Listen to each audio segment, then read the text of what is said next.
ప్రియ సోదరి సహోదరి, యెహోవా మీ పక్షమున యుద్ధం చేయను, ఊరికనే ఎండవలను. దేవుని గుణలక్ష్యములు యెహోవా సూర్యుడు యెహోవా మిల్హాము అనే పదము దేవుని బలము, శక్తి మరియు తన ప్రజల కోసం యుద్ధం చేసి పోరాడే సామర్థ్యతలను నొక్కి చెప్పే శక్తివంతమైన ప్రకటన.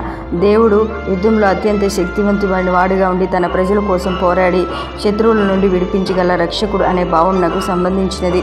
దేవుడు యెహోవా మిల్హాముగా ఉండి చేసే కార్యములు మనవి చేయవారికి దేవుడు యెహోవా మిల్హాముగా ఉండెను. సంపూర్ణత కలిగెను. మంచి వారికి దేవుడు మిల్హాముగా ఉండెను. సంతోషము కలిగేను. మర్యాద చేయవారికి దేవుడు యెహోవా మిల్హాముగా ఉండెను.